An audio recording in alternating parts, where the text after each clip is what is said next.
Hi there, welcome to my channel. My name is Katie. So the COVID update that I did was for September. Today is actually November 20th and our borders are officially open, fully open. So we've officially gone into phase 4 of our reopening plan.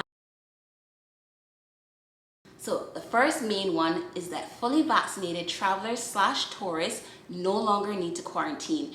Your vaccination status does need to be securely verified. This is also applicable for people traveling from a country whose vaccination rate for the first dose is at least 60%. Just so you know, all visitors must have a medical insurance policy that covers COVID-19 expenses should you test positive while you're on island. You will be required to take 3 rapid tests within the first 10 days after arrival. Tests have to be administered by a registered health professional. You need to take the test on day 2, day 5, and day 10 of travel. Tests need to be certified by a testing provider. Each test costs $25 CI. That's about $30 USD per test, and you need to have 3 of those tests done within 10 days after your arrival. A lot of hotels have set up testing centers within the hotel, so you can actually have the test done at the hotel. Quarantine restrictions will still apply if your vaccination information cannot securely be verified. And also, if you're traveling from a country whose first dose vaccination rate is below 60%, you will still need to quarantine. Your quarantine period would be 10 days. However, if you are unvaccinated, your quarantine period would be 14 days. How do you actually get into Cayman? All travelers aged 5 and above need to have a negative PCR test at least 72 hours before they arrive in Cayman. This is regardless of your vaccination status. So whether you're vaccinated or unvaccinated, you need to have a negative PCR test to be allowed into the country. Your vaccination information should be uploaded to Travel Cayman so it can be verified and so that they can issue you a travel certificate. So airlines, so our borders open today, so you probably want to know what airlines are actually coming.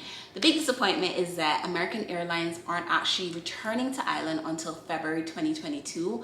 I think when they changed the original border reopening date from October to November, they're probably like, okay, what's going on? Let's just set it to next year, because they probably thought we weren't opening till January, and maybe there's not a lot of demand for people to come now. I'm not sure, but American Airlines, one of our main carriers, are not actually returning until February 2022. However, there are other airlines who are on board. This includes Cayman Airways, JetBlue, Air Canada, WestJet. So yeah, one of the things that has me a bit wary is that you do need a negative PCR test to leave the island. However, I've known persons that tested negative on the lateral flow test, however positive on the PCR test, and unfortunately they weren't able to leave the island at the desired time.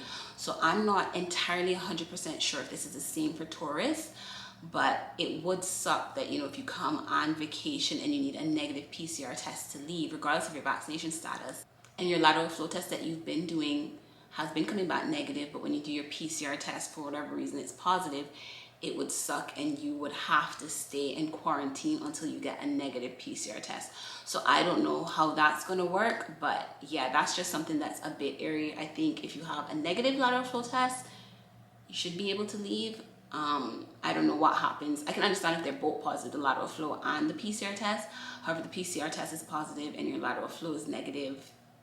It's kind of a shitty situation to be in, to be stuck on island further, especially if you only booked a holiday stay for 2 weeks. I don't know what happens then and who foots the cost if you get delayed here on island. So that's just something that I'm not entirely sure how that's going to work out if that scenario does present itself.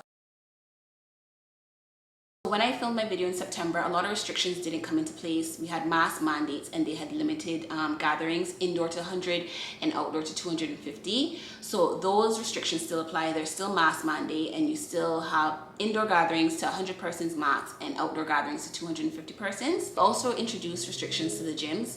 So gyms were only allowed to have vaccinated persons enter. If you were unvaccinated, you were allowed to provide a negative PCR test 48 hours before you arrived at the gym. However, a lot of gyms unfortunately didn't actually accept the PCR test. So for a month, I think a lot of unvaccinated persons weren't allowed to go to the gym. I do think now the gyms are allowing unvaccinated persons as long as they can present a negative PCR test or a negative lateral flow test. There's also a requirement to social distance. You're supposed to be 6 feet apart from anyone who's not in your immediate household. So restaurants and bars still need to seat people 6 feet apart. I'll list all the websites in the information bar below that you can read up some more on this stuff. But yeah, thanks so much for watching.